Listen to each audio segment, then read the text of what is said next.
Welcome to Elevate Springfield, where we will dive into strategies and stories that help you rise to your full potential. Each episode, we'll talk about how you can take intentional steps to elevate your life and your business while making a meaningful impact on those around you. Along the way, we're going to bring in the change makers from our community that are already elevating. We'll bring the actionable strategies, you bring the discipline and follow through, and together we can elevate Springfield. All right, let's go, Springfield. Time to 10x your life, your business, all of it. Time to crush those goals. Time to get after it. Let's go. You are listening to the Elevate Springfield podcast. Robert Farrell here, certified 10X coach, speaker, and mentor, here to bring you actionable strategies. You bring the discipline and follow through, and together we're going to elevate Springfield. We're coming to you again from beautiful downtown Springfield in the Big Dog Construction Studio. Hey, we've got so much going on in Springfield right now. Make sure you are participating. Get out there, network with folks, be a part of the community, support local businesses, support local nonprofits, and let's go. We can all grow together. So, hey, another great episode for you today. We're going to get right to our guest after the break. Hey, Springfield, when it comes to reliable, high-quality roofing, you don't want to leave things to chance.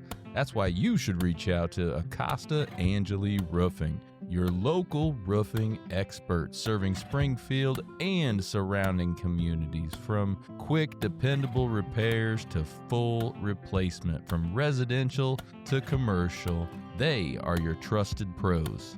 Call them today at 217-993-2748 or visit their website to book your free quote and inspection. Don't wait. A little leak now could lead to major damage later. Trust the local experts, protect your home, and get peace of mind with Acosta Angeli Roofing. All right, and we are back. Joining me in the studio now, a building mate of mine, Mr. Brian Sue. Brian, how are you doing today? Very good. Thank you, Robert, for inviting me to the show. Absolutely. Appreciate you coming down and spending a little time with me down the hallway. So I'm looking forward to, we've been in the same building here for about 6 months now, but yes, we've had conversations, but I'm looking forward to learning a little bit more about you and learning a little bit more about your business. So before we get into Sangamon Watches and your consulting and the whole nine, let's learn a little bit about Brian. Tell us about your background. Thank you again.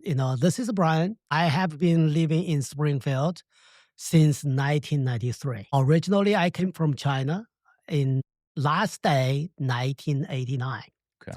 I'm not sure how old were you that time. 89, I would have been 6. I was born in 83.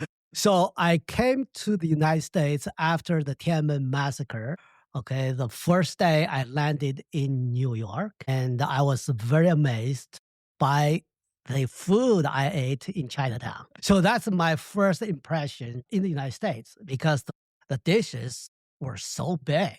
I have never seen so much food before. The giant portions. Very giant portion. I said, oh my God, So since then, it's been 36 years. Uh-huh. Okay, I lived in Los Angeles and Las Vegas for 3 years before I came here at that time to attend Sangamon State University. So what were you doing in Los Angeles and Vegas? Well, when I started, but pretty much with nothing, I came to this country with $300. In the beginning, I was just doing odd jobs. I was lucky, found a job. Basically, it's a food server, like waiter, at a Christian senior living center. So I worked there for about 8 months and saved a little bit cash because they provide free breakfast, free lunch. That works. So after that, I started my own little business helping artists to sell their paintings. So I drove a very old Lincoln Town car, traveling to Beverly Hills, Santa Monica, I visited all the galleries, publishing companies. So by the time I left LA, I already saved up over $40,000 cash. Oh, nice. Yeah. So I told myself, I need to go to Las Vegas. Thought about, get into like a hotel business, Uh-huh. hotel management. And once I settled down in Las Vegas, I was told, hotel management is in a business school. You need to pass certain, exam. I said, I hate exams. So I said, forget about it. Uh-huh. Okay. I said, let me look at the books. So I was searching schools and then found Sangamon State. I had no clue where Sangamon State was. Sure. All I knew was that's Abe Lincoln's hometown. I said, that might be a good place. That's fun. So you were just looking through the book and saw Sangamon State, and then Right. that's kind of cool.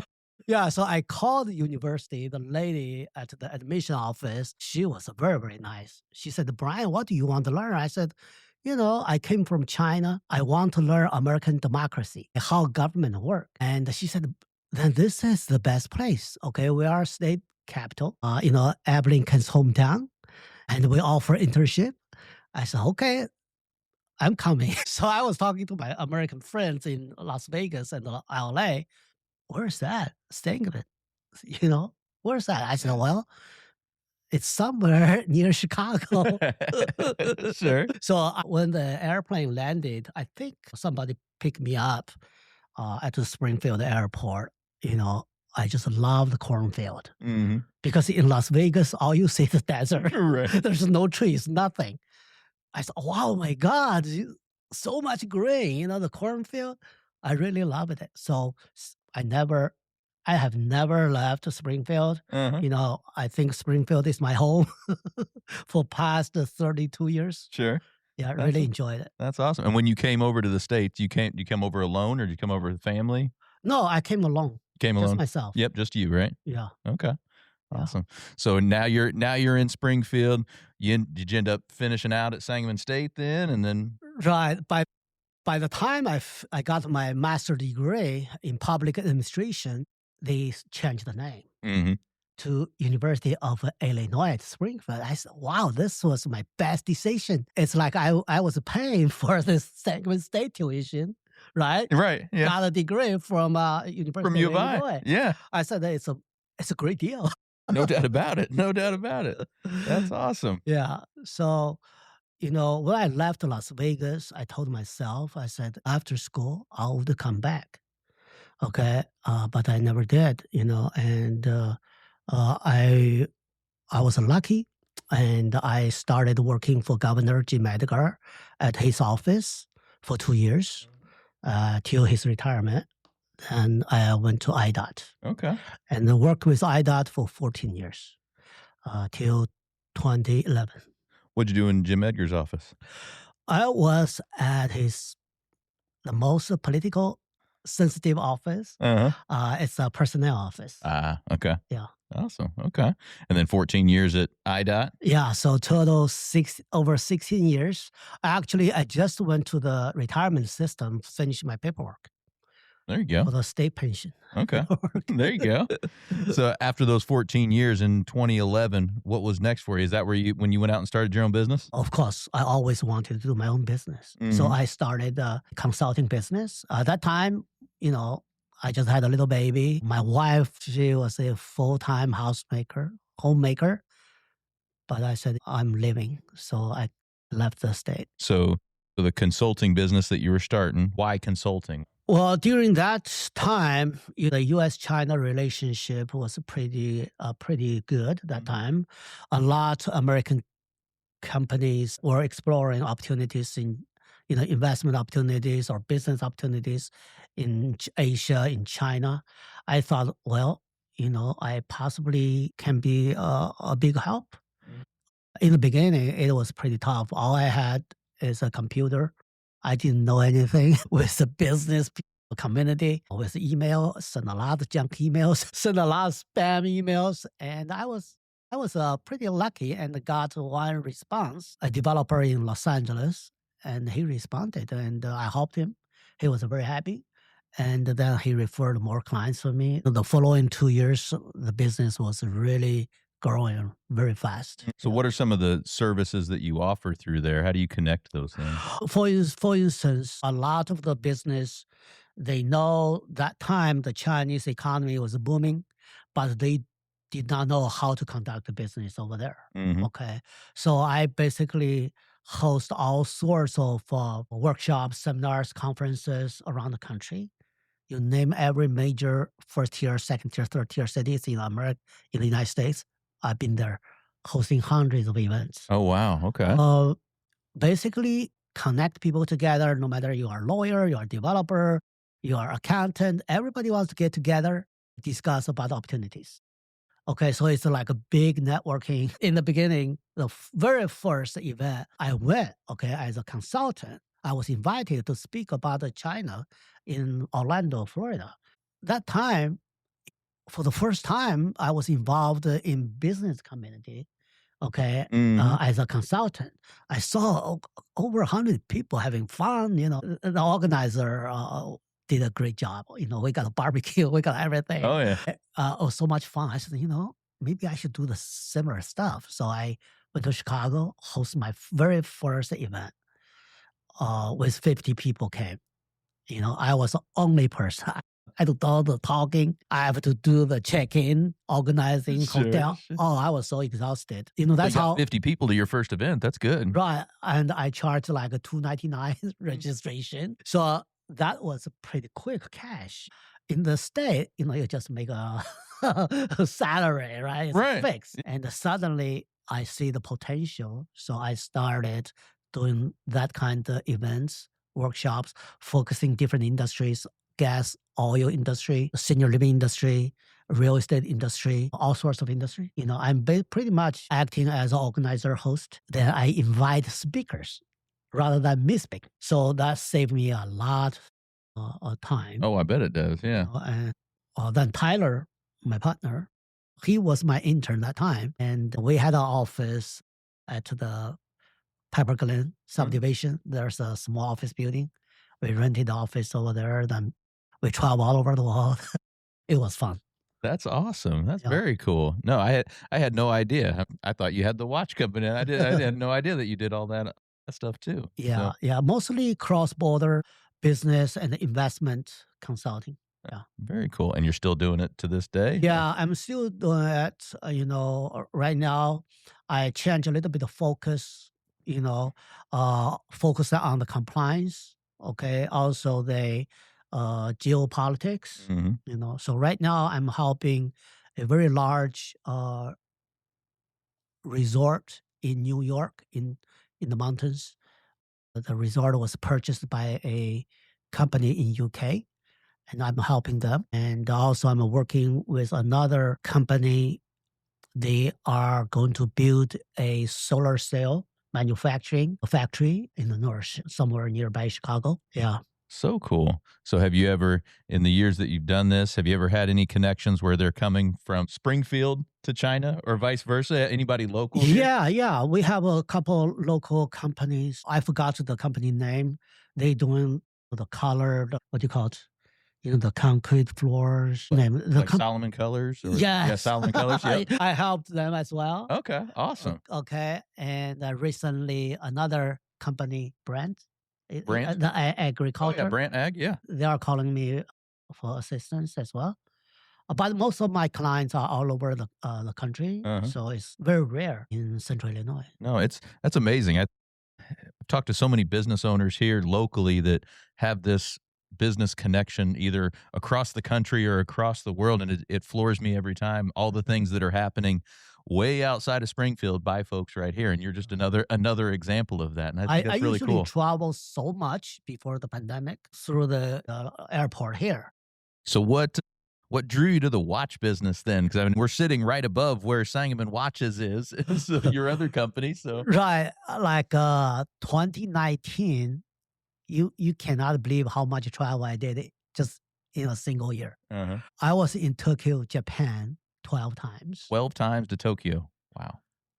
6 times in China, 1 time in Hong Kong, 1 time in Spain and Belgium, and 1 time in Brazil, and 1 time in Israel. So I was in Israel at the Tel Aviv airport. I was waiting for the flight, and I saw this watch shop. I said, well, let's go there to see the watches. So I bought 2 watches over there. It's all Swiss made. So when I came back, talking to Tyler and my other colleague, Mark, who used to be my boss at IDOT. Later, he worked for me. So we were talking about, hey, look, I bought 2 watches. And Tyler said, you're crazy. Then Mark said, guys, we had a watch company here in Springfield. Do you know what watch company? Tyler, he lived nearby Effingham. He was a 6th-generation farmer. So he, even he lived here over possibly 15 years, he did not know. So Mark said, Google it, Illinois Watch Company. Yeah. Okay. I never heard about it. Okay. So he Googled it. It's Illinois Watch Company. One time they had 1,400 employees. I said, what? Where are they? I said, it's on the 9th Street or 11th. I can't remember, but yeah. Yeah, there's a clock tower on top of the building. I said, wow, I cannot believe. How come nobody ever talk about Illinois Watch Company? This is like a big thing. Well, we are Lincoln's town, okay? Right. So I said, okay, Tyler, I'm not buying watches anymore. Let's start a watch business. Let's go. It's just a 15-minute conversation. Yeah. Wow. Okay. And I have no clue about how to manufacture or how to design the watches.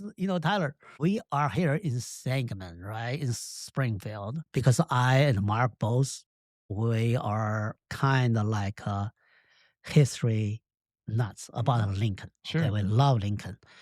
I said, we cannot use the Illinois Watch Company brand, because somebody else in Quincy, Illinois owns the name. I said, how about name after the river, Sangamon River, So Tyler designed the logo.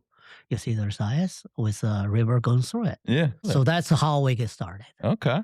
Yeah, the Illinois Watch. Have you been in Ace Signs Sign Museum? No. I think they have the old Illinois Watch lit up sign. It says watch real big. Wow. And it's just spelled out watch, and it has all the lit up letters. And I think that was from the building there. So if you ever get time, go check that out. It's really cool. Yeah. I personally collect the Illinois pocket watch. I have about 30 of those. Very cool. Yeah. So you had this conversation, you got started. How do you learn the business? I mean, you weren't a watchmaker before, right? So what do you do to get started down this road? Yeah, both of us has no clue. We have no clue. So then we decide we have to do something different from all other watch brands. You can go anywhere to buy any watches, right? All sorts of watch. So Tyler said, we need to tie this with Lincoln, right? Because everybody knows Lincoln, and it's all about Lincoln's history. We should make a watch that tells American history. So that's why all our collections are inspired by American history. Our very first watch is called the Lincoln's River, basically telling about Lincoln's young life in New Salem on the river. I love that. Cool. Right now, this is our latest collection. It's called American Railroad. You see, there's a railroad engraved on the dial. Basically, it's inspired by Illinois pocket watch. Yeah. Love that. So tell the local story of the watchmaking and the railroad. Yeah. That's so cool. Do you guys do watch repair too, or just make? Yes, we do watch repair. We were kind of lucky to get a watchmaker here. So the repair work take a lot of my time. Oh, I bet. Do you do custom pieces as well, or do you just sell the ones that you have as part of your collections? We only sell the watch that we make, we design. Okay. Yeah. So how has the business changed over the, I guess it's been handful of years, 6, 7 years ish? Yeah. Yeah. The pandemic really hurt us a lot. Okay. Because in January 2021, I got so sick, almost died. I was at the ICU with a ventilator on me for 3 weeks. Wow. Yeah, I was told by my doctor at the time I was the most severe patient in the city. Wow. And that was COVID? You had COVID? Yeah. Wow. Yeah. When I saw my X-ray, the picture, it's like a drywall, all white. You cannot really tell. It's your lung, Uh-huh. or bones, no bones, just white, like a drywall. Right. That's how bad, But I was, God bless, I was lucky. I survived. That's wow. Wow. But 3 weeks in there. 3 weeks just in the ICU. Then I went to Taylorville, another memorial hospital for rehab. Then it took me over 2 years to recover mentally and physically, especially physically. It was pretty difficult because I couldn't do anything. My business pretty much dead, a lot damage to my mental health. Right. Oh, I bet. Yeah, and I'm still recovering. Mhm. During the past few years, I was in the ambulance at least 4 times. Wow. Wow. Yeah, one time from here, I was doing the dumbbell. I was kind of bored, so I was doing the dumbbell. Uh-huh. Then just something went wrong with my body, with my heart. I had to call the ambulance, took me to the ER. So throughout all that, what were some strategies or things you did to get through that, either mentally or physically? First of all, I think the insurance company is very helpful. They have some kind of program. You talk to the doctors, multiple people, so they help you basically to help you improve your mental status. Mhm. Okay. Because you cannot imagine, before I think at the beginning of the pandemic, everybody was talking about, okay, this sick in the hospital, the other guy died, dead, or ventilators. Those are all things we talk about. Right. But I never thought about myself Right, right. get into the ICU. I'm very thankful to the Memorial Hospital and to all the nurses and the doctors. They are true professionals. Without them, I would be dead. Wow. I just cannot imagine the hard work they had. I'm laying on the bed with all the wires, tubes, God. Wow. Yeah. Well, Brian, how do you feel like you elevate the lives of your clients? All the people that you've worked with on the consulting side or the watchmaking side, how do you feel like you elevate their experience? I think doing your own business is a great way to enrich your life. Okay. Because you get to know different people with different cultural background. For me, because of my consulting, because of my watch business, I get to know people from all over the world. Okay, for instance, like the watch business, right? We have a shop down there. Summertime, we got people from UK, from Oh, yeah. Germany, from Japan, from Colombia, from China. That gave me the opportunity to tell them about our Springfield history, about Lincoln. I was very into Lincoln. So I love to share all those stories Yeah. with them. In the same time, I made a lot of friends, with the consulting and the watch business with people all over the world. And because of that, it generated more business. I'm also a co-founder with a guy in Spain, and a couple guys in the United States, in Puerto Rico. We do a very big project in Brazil. So I am a shareholder, early time co-founder. Before they were my client. After a number of years, became friends, became business partner. So that's how things evolve. Oh, yeah. Yeah. And I'm also serve as a board member with a NASDAQ listed company, which headquartered in Singapore. Oh, wow. Yeah. So those are all the results of the past business networking. Again, it's amazing the reach that you have all across the world. I mean, being on the board at that company, having the Yeah. and one in Brazil, that's amazing. Yeah. So I really enjoy doing it, but things change so much past a few years. Travel, I feel, is getting harder, more expensive. So I used to travel so much. I'm a million mile flyer, but now I barely travel, just a few times a year, especially overseas. This year I have not been overseas. Yeah. Focusing more on the watch side this year? Mostly in the US. The lesson I learned from my hospital experience, my health, I feel the health and the family are top priority, Mm-hmm. not really the business. Right. Before I spend so much time, so much energy, I spend more time in the airplane, more time at the hotel rooms than spending time Right. with my family, my home. After that, I feel my priority should focus on the family. Mm-hmm. Yeah, puts everything into perspective a little more, doesn't it? Yeah. Right. Is the family involved in the business in any way? No. They had no interest in my business. Sure. Yeah, I Sure. have 2 daughters. How about, how about, okay, summertime? Yeah. Sorry, no. Nope, not happening. Wow. Are you involved in any local groups or associations here? I'm still sitting with a Springfield International Visitors Commission. What all does that group do? They basically promote the city to the international community. Mm-hmm. Okay. Then the State Department or other government agencies, they usually organize foreign guests, scholars, politicians, Mm-hmm. officials come to visit Springfield. Then the commission would help to host them. Gotcha. Okay. So we had Amy Beadle in from Visit Springfield last week. So you collaborate with Right. that group as well. Very cool. Right. So how many of those type of things happen on an annual basis? I have a lot. Mm-hmm. Yeah, have a lot.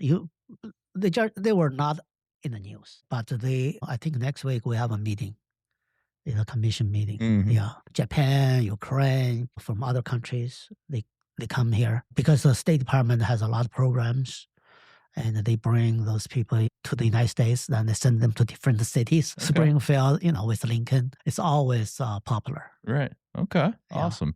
Yeah, I was when Amy was talking to visitors to Springfield about how 75 Yeah. were represented last year here in Springfield. I mean, that's pretty cool. Right, That's a a lot big of number of countries. countries to come to Springfield, Illinois. Right. I am organizing a Harley Davidson bikers and RV tour on Route 66. Ah, nice. The Route 66 Centennial Biker and RV Tour Group from Okay. China. Cool. So now we have signed up, I think about 12 people. If everything goes smooth, we'll start from Chicago on April 20th. Now go to like a Harley Davidson museum in Wisconsin. Then we'll come to Springfield, stay overnight, show them around. Then we'll continue the journey to LA. Gonna go all the way. All right. All the way. That's awesome. That's gonna be so fun. Yeah, I'm a big Route 66 fan. Uh-huh. I've been on the route for twice. Mhm. You've done the whole thing twice? Yeah. Okay. So this will be your third. Are you going the whole way with them? So because I'm an organizer, hopefully I'll go, with them whole trip. Yeah. What's your favorite part about the Route 66 trip? I've never done the whole thing myself. Wow. So I think everybody should go. Okay, if you love American history, yeah.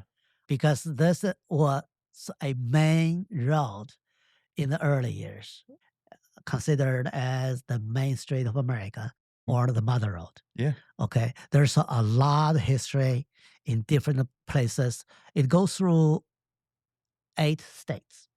Okay, there are a number of places I truly, truly enjoy. One is Arizona. Arizona has a lot of spots to look at. And Texas, Midpoint, Texas is my favorite place in Texas. Also, the Cadillac Ranch in Amarillo, Texas. But I really like Arizona. Yeah. I love Arizona. I've never done the Route 66 trip through there, but I've been to Arizona a number of times, and I love it over there. There are so many places just in Illinois alone. Uh-huh. So a lot of times when I travel to Chicago, I would drive on the Route 66 as much as I can, not on the 55. Oh yeah, right. That's gonna be a fun trip. Yes. That's really cool that you're bringing, at least 12 right now, maybe more by the time that happens to go on the trip. Yeah. You came to the States, you said with $300, and then you ended up starting all these businesses and everything. What's a piece of advice for a young entrepreneur out there that's wanting to start their own business? Just try. Yeah. Keep trying. Never give up. I did so many things. I sold my fine arts. I was a translator, interpreter. I sold insurance. I had a life insurance license, but I was so busy, didn't get the chance to sell them. But at least I tried, right? I was involved in Amway. Yep. You know Oh yeah, Amway? I do. I Yeah. sold all the merchandise to my roommate. I tried so many things. You just have to keep trying. And if you encounter any rejections, that's okay. Don't take that rejection personal or not really serious. Hey, you know, just treat it as a fun, as one of the challenges in your life. Yeah, no doubt about it. Any lessons you've learned? I mean, you worked with, because you're so international with your business, you work with a lot of different cultures. Any lessons you've learned working with different cultures? Right. You really have to be sometimes sensitive about the culture, about their religion. Mhm. You don't want to say something that's not correct and Right. damage your relationship. No matter if you're doing business in Japan or doing business in Israel, you just have to be careful about, sensitive. One time I was told by a businessman in Milwaukee, okay, he went to China. He present, I think it's a baseball, right? The hat, baseball hat, is that green color or something? Is that baseball or For Milwaukee? yeah, whatever team, I I forgot. mean, they have. Oh, yeah. Well, Milwaukee Bucks have green. The basketball team has green on Okay, their hat, so it might have been them. Yeah. yeah, so the gentleman went to China to visit, do business. He present a green hat to the mayor over there. Green hat in China, in Chinese culture. Basically, you are telling the other party who received the hat has external affairs out of the marriage. Oh, wow. Okay. Yeah. Also, like in Chinese culture, if you give a gift, you don't give clock. You don't want to give anything expensive. Uh-huh. Small things is fine, but never give a clock. Okay, a small clock, whatever, Sure. table clock. No.